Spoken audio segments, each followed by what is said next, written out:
unabashed, the most unpredictable, becomes a headline, the most volatile, outrageous behavior, unsubstantiated narratives, a battle of personalities. Welcome to Grant Tamasha, a co-production of the Carnegie Endowment for International Peace and the Hindustan Times. I'm your host, Milan. One of the major themes of India's G20 presidency, which concludes later this year, has been to advance an ambitious but just clean energy transition for the 21st century. If the world's hopes of accelerating a clean, sustainable, just, affordable, and inclusive energy transition are to come to fruition, ensuring the spread of solar power, especially to the poorest parts of the globe, will be essential. My guest on the show today is tasked with doing exactly this. Dr. Ajay Mathur is the Director General of the International Solar Alliance, a relatively new international alliance of more than 120 countries. The overarching objective of the ISA is to foster the efficient consumption of solar energy to reduce the world's dependence on fossil fuels. Dr. Mathur is the organization's chief and was formerly the Director General of the Energy and Resources Institute, also known as TERI, and the Director General of India's Bureau of Energy Efficiency. To talk more about solar energy and what it means for India and the world, I'm pleased to welcome Dr. Mathur to the show for the very first time. Dr. Mathur, so good to see you. Thanks for coming on. Thanks ever so much, Milan. It's absolutely wonderful to be here with you. I want to start with some basics, and those include, kind of enlightening our listeners a little bit about your organization, the International Solar Alliance, or ISA. It was, as I understand it, conceived as a joint effort by India and France to mobilize efforts against climate change through the careful but systematic deployment of solar energy solutions. Its origins date back to COP21, which of course took place in Paris in 2015. Tell us a little bit about what is the mandate of ISA and how do you go about doing your work? Thanks very much.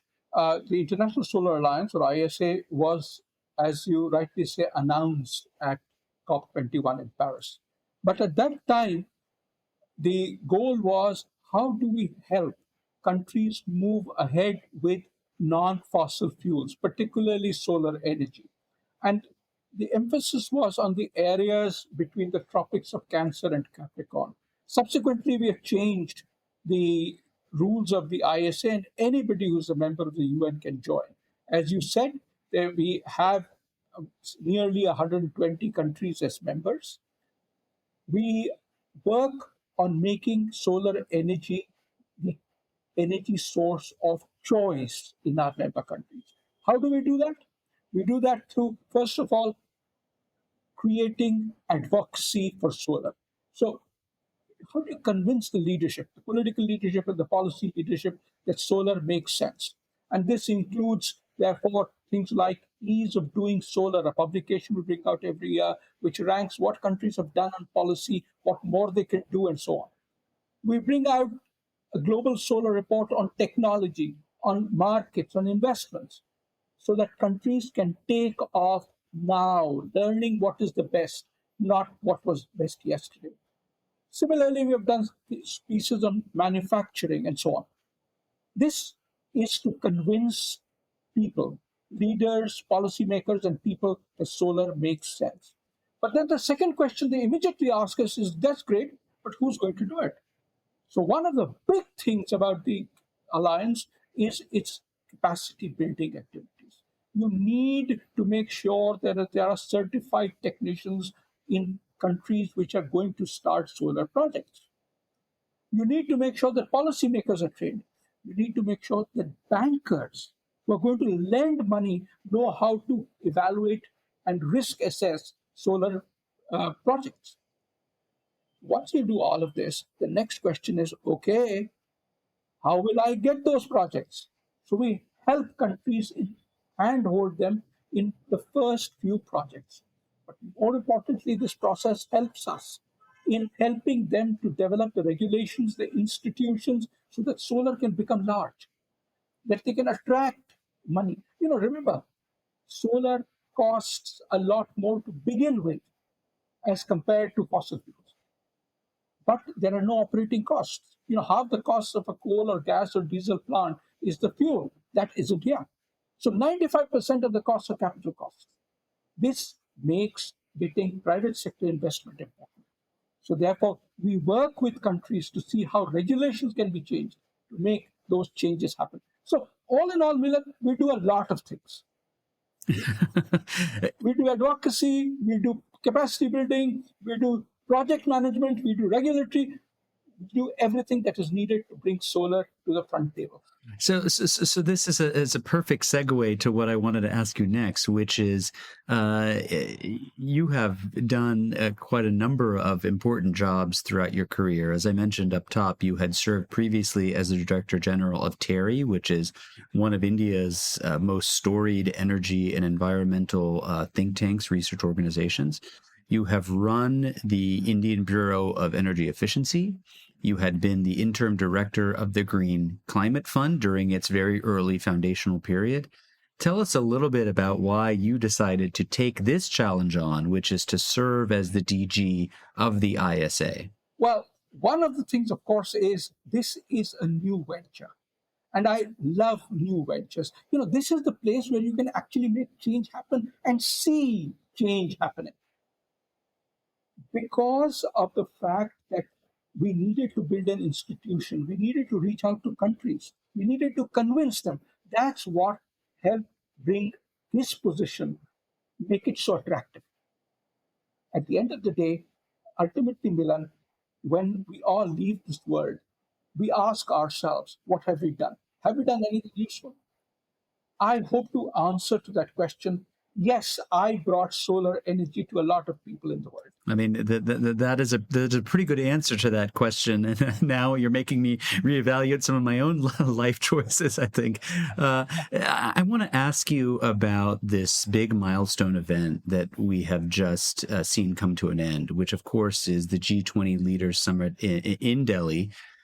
You had an op-ed that you wrote just a few days before the summit took place, in which you noted that the G20 heads of government assembled in India had a unique opportunity to advance the cause of renewable energy. And when you read the Delhi Declaration, which came out of the summit, the G20 countries pledged to, and I want to quote here, pursue and encourage efforts to triple renewable energy capacity globally by 2030. Let me just ask you, how achievable is this target to triple renewable energy by 2030? And where does solar specifically fit into this big picture? The second half of the question, the answer is more than half of the tripling of renewable energy would be through solar. The next question is, do I think it's possible? Yes, I think it's possible. It's difficult, but it's possible. Given the fact that we are in various parts of the world already looking at renewables as being the cheapest source of electricity, although only when the sun is shining or the wind is blowing, is a good move. The second is that if we see storage prices dropping in the 2023, 2024, 2025, we will start seeing solar and wind as becoming the energy sources of choice across the world. Why will banks fund growth in other sources of energy when carbon-free sources are cheaper?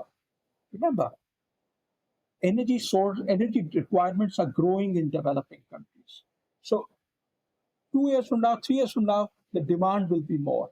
And it will be more during the day when the sun is available, and it will be more at night when the sun is not available. So we need to ensure that the prices of batteries or other storages also go down.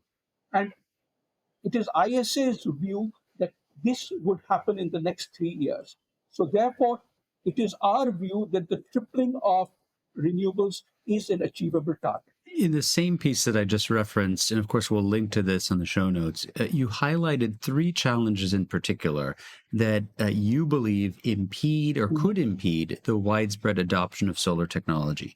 Those 3 impediments are investment disparities, and a focus on large-scale projects, and the concentration of manufacturing of solar equipment. I'm wondering if you could just walk us through each of these three.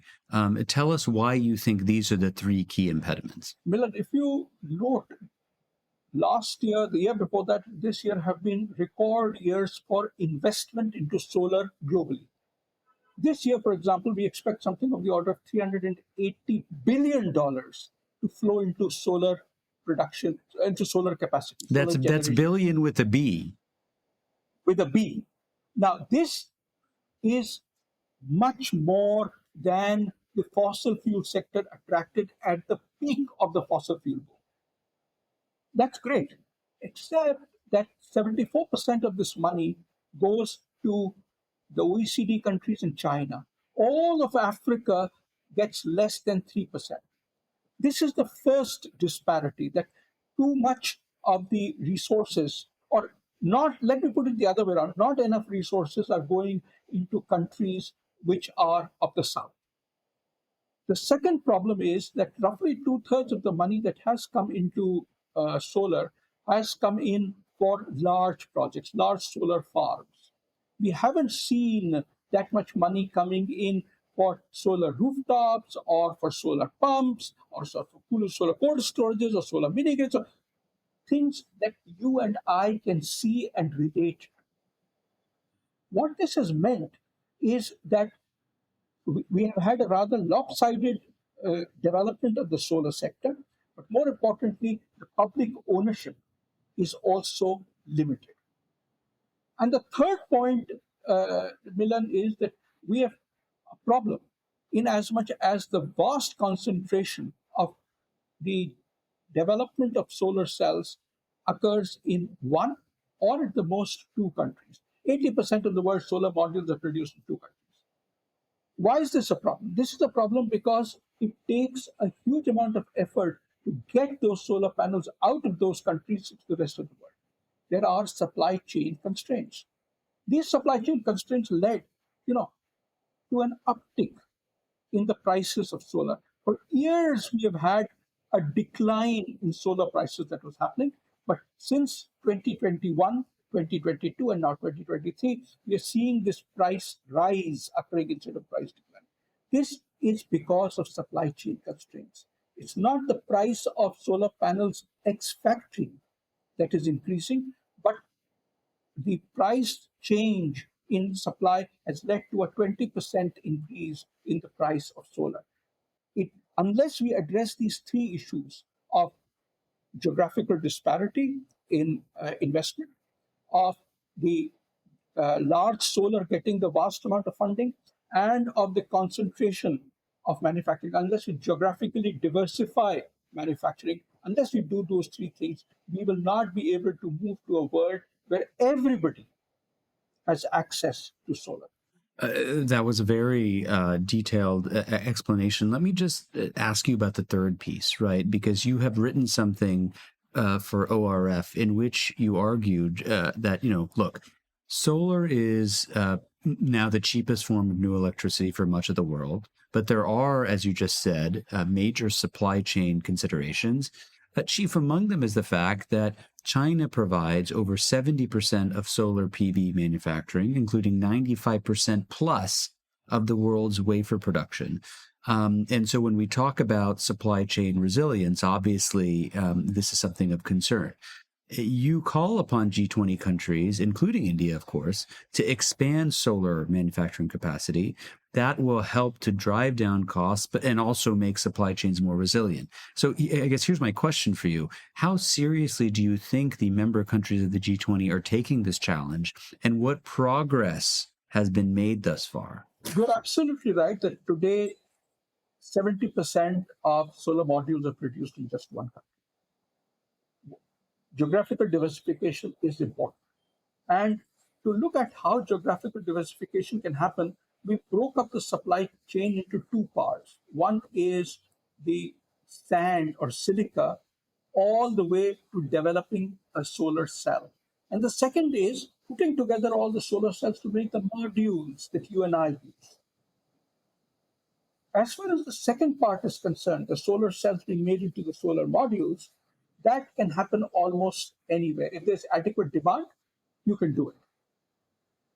And we are seeing this occurring on its own. And we are seeing this occurring on its own in a few countries. We need to expand this to provide more loans.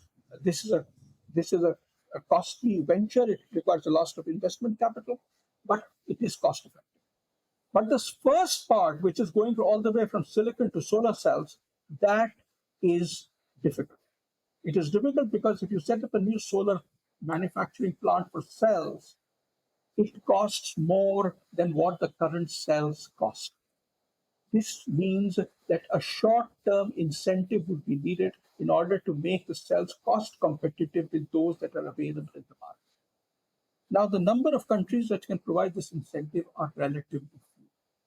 We have seen that in the US, the Inflation Reduction Act brought in a lot of production tax credit and manufacturing tax credits, which could be used to support solar manufacturing. And as a result of that, we are seeing that whereas the US had about 7 gigawatt of module manufacturing capacity in about 2021, in just the 8 months after the Inflation Reduction Act, what had been announced was approximately 60 gigawatts worth of US solar panel factories. So you're going from 7 to 70 in just 8 months. Now, I don't know how much of this will happen, but the scale tells you that this is going to be a massive scale. Similarly, in India, you have the production linked incentives. And what they have done is again taken from something of the order of 5 or 6 gigawatts to something of the order of 45 gigawatts. And these are 45 gigawatts of factories that are under construction.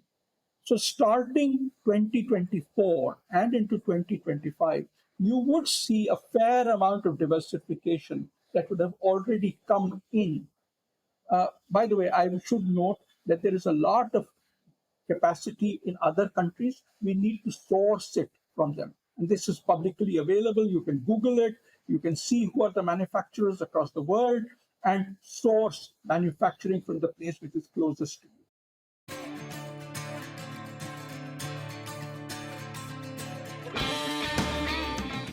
Hey, Grant the Masha listeners. Thanks for listening to the podcast. Putting this show together each week is a labor of love, but it takes a lot of work to put out a great show every week. If you'd like to support the work we do at Grant the Masha, please visit ceip.org/donate. Don't forget to subscribe to us on Apple Podcasts, Google Podcasts, Spotify, or on your favorite podcasting platform, so you'll be the first to know when a new episode rolls out. I want to ask you one more question about the G20 before we move on to other topics. The Delhi Declaration also mentioned India's initiative to establish a green hydrogen innovation center that would be actually steered by your organization, ISA. This leads me to sort of two related questions. Number one, what role can green hydrogen play in helping to usher in a green transition? And number two, what is it that your organization is set up to do with this? Remember that whenever we talk of solar cells or even wind, we are talking of electricity. But there are many energy needs that you and I have which are not electricity. Largely heat, but other sources as well. You need steel, you need coal to make the steel. What do we use for that? And there, the only zero carbon option can be green hydrogen. I emphasize the word green because it means that it has been made by the electrolysis of water using green electricity, solar electricity, hydroelectricity, or something of that sort. So green hydrogen is the only way that we can move to a completely green energy future. What are the challenges? Well, there are challenges as far as manufacturing is concerned. If you use today's solar electricity to produce hydrogen, it costs something of the order of $5 per kg. On the other hand, if you reform natural gas and make hydrogen out of it, yes, it will not be carbon free, but you can do it at $2 per kg. So we need to bring down the price of green hydrogen from $5 down to somewhere in the vicinity of $2 or less. That's the first challenge. The second is it'll have to be used in various sectors, whether it is steel, whether it is cement, whether it is in your home or mine, whether it is in long-term transport like trucks, all of these places need to learn to use hydrogen. All the countries in the world are learning how to do this, both the production side and the consumption side. The Green Hydrogen Innovation Center, which was announced during the G20, is a way of enabling this to happen. So we put together all the information that is put together by all countries in the world so that there's one place to go to find out what is happening on hydrogen. And an AI-based chatbot helps you find the information that you want. So everything that is on the site can be searched by the AI-based chatbot. But it goes a little bit more than that. We also need people who are trained. Milan, when I went to engineering school, which is longer ago than I even want to remember, I was taught that hydrogen is one of the most dangerous fuels. You can walk into a hydrogen fire and not know it because a hydrogen fire is invisible. We therefore need trained people to handle it. So capacity building is key. And therefore, one of the things that the GHIC, the Green Hydrogen Innovation Center, is doing is providing certified people through the training programs. And the last thing that it will do, it's not yet doing it, is do matchmaking of projects and funders so that we can also move the actually translate ideas into reality, into real projects. All in all, I think the GHIC is geared up to create a change and move hydrogen, green hydrogen, from being just something that we talk about to something that we can actually achieve. I want to switch gears a little bit and ask you about mini grids. You had a piece recently with Brad Mattson, and again, we'll link to this, in which you advocate for the adoption of clean energy-based private mini grids. And I just want to quote something you've written there, which is you say, private sector owned and operated solar mini grids are the most cost-effective and sustainable way to bring electricity for the very first time to 75% of the 675 million people worldwide who still live in darkness. Many of our listeners may have heard the term mini grids, but they may not know very much about them. Tell us a little bit about how do they work and why do you think they're so worthy of significant new investment? Milan, the traditional way of reaching out to these people who don't have electricity is that you extend the grid.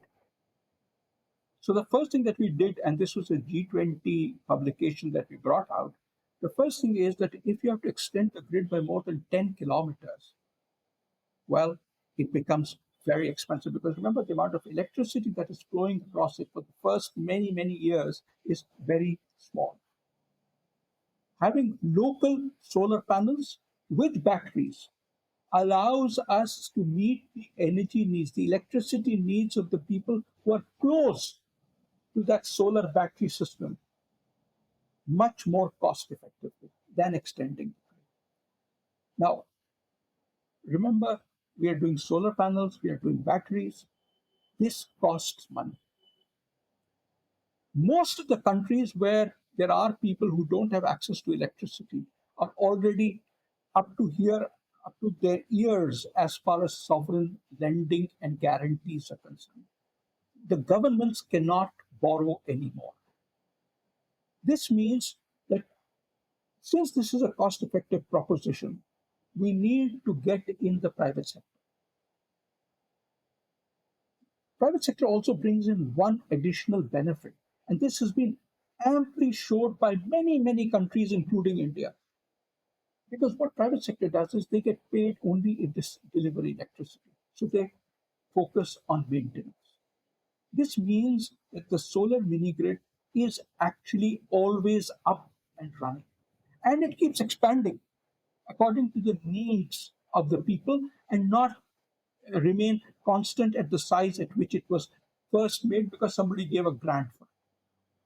All of these things imply that solar mini grids become the most cost-effective way to provide electricity to people who never have had it.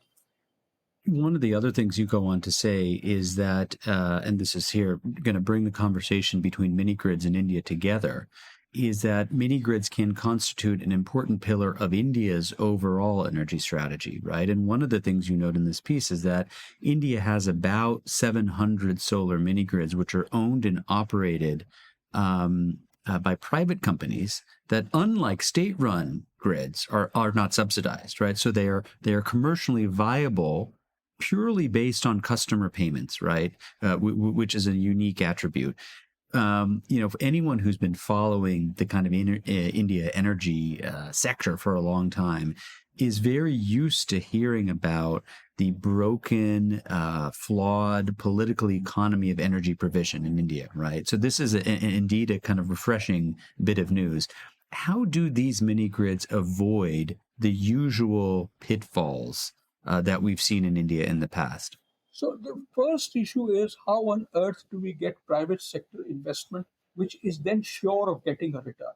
The way it has worked is that two states in India, UP and Bihar, brought out regulations for solar mini grids, specifically for solar mini grids, in which they said three things. The first thing that they said was, if you are less than a certain size, you don't need anybody's permission, just go ahead and put up the mini grid. That greatly reduced transaction costs.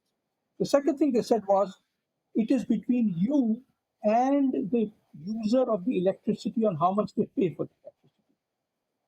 If the payment rates, of course, are very high, then those guys won't pay.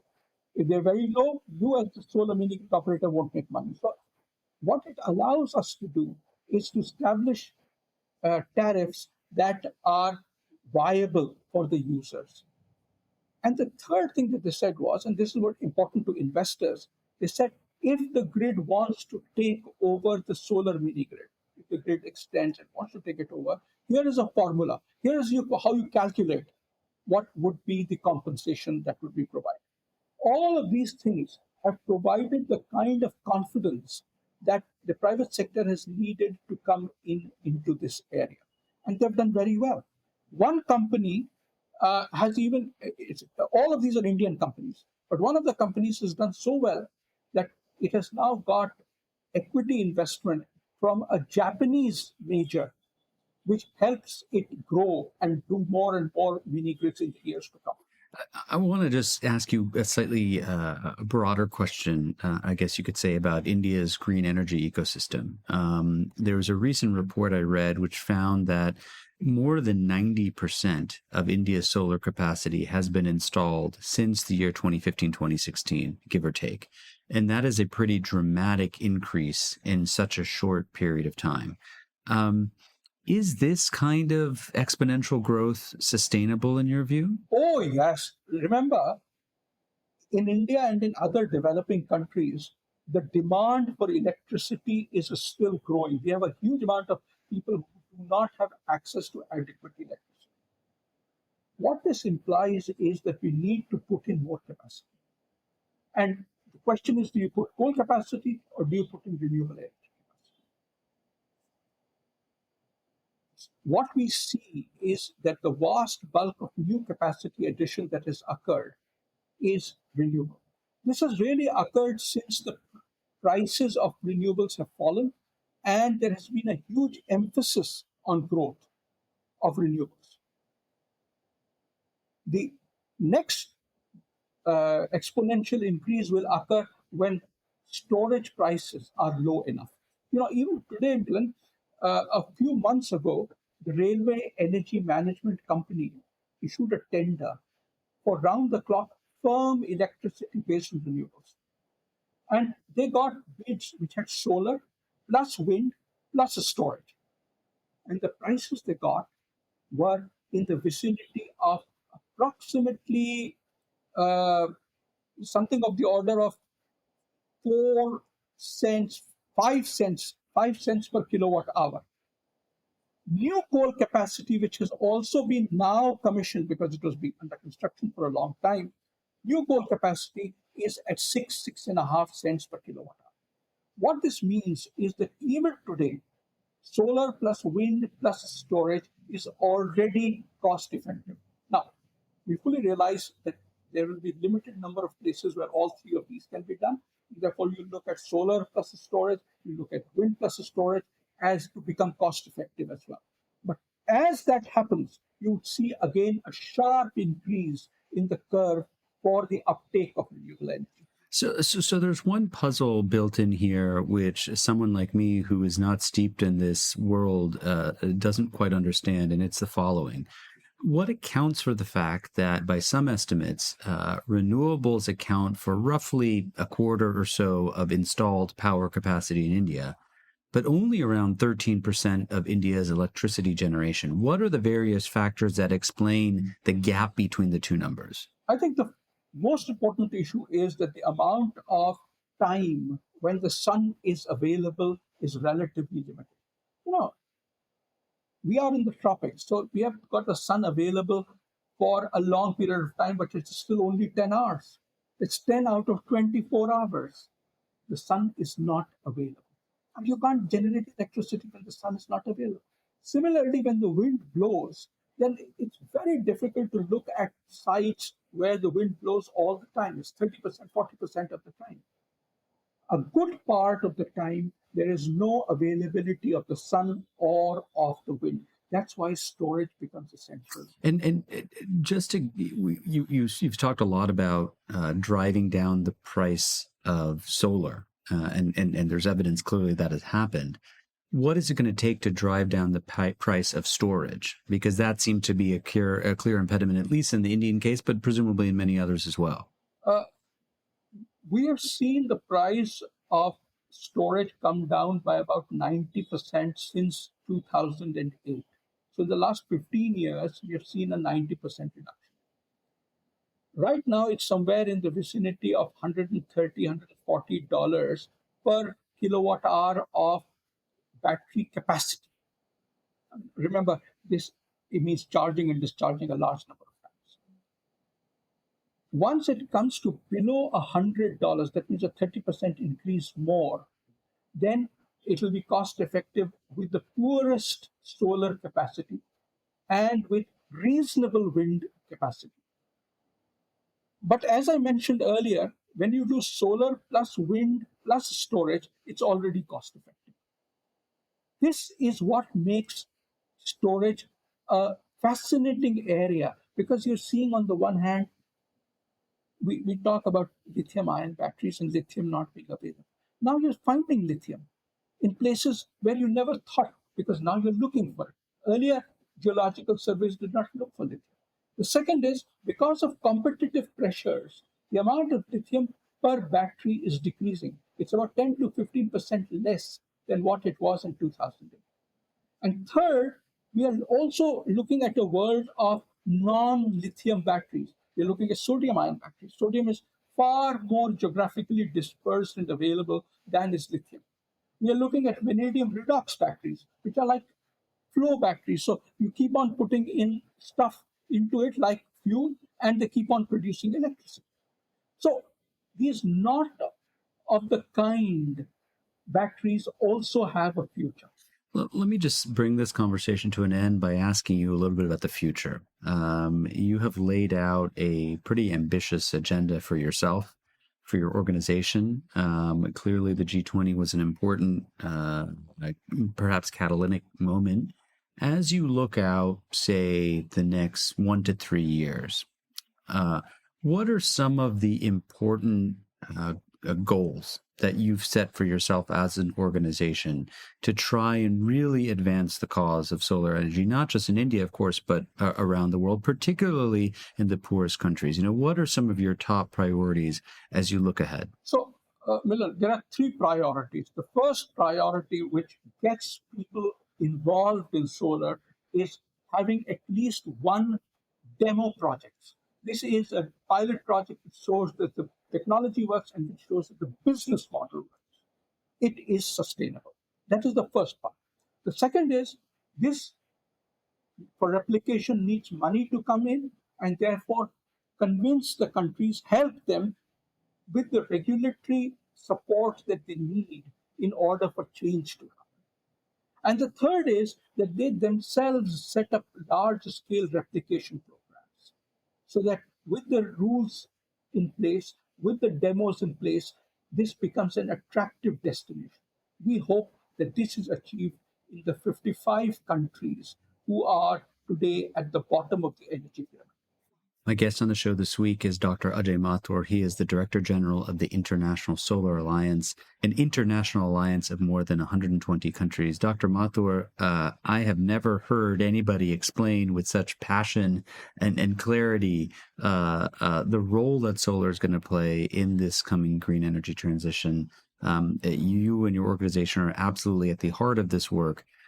Thanks so much for taking some time to share some of your updates with all of us and our listeners. Thank you. Thank you very much, Milan. Thank you very much to you, to your team for making this happen. Thanks. Grant Tamasha is a co-production of the Carnegie Endowment for International Peace and the Hindustan Times. This podcast is an HT Smartcast original and is available on htsmartcast.com. You can also find us on Apple Podcasts, Spotify, Stitcher, or wherever you get your podcasts. Don't forget to rate and review. It helps others find the show more easily. For more information about the show and to find the writing we reference on this week's episode, visit our website, granthamasha.com. Production assistance comes from Nithya Lab. Tim Martin is our audio engineer, and Isabel Villegas is our executive producer. Thanks for listening, and see you next week.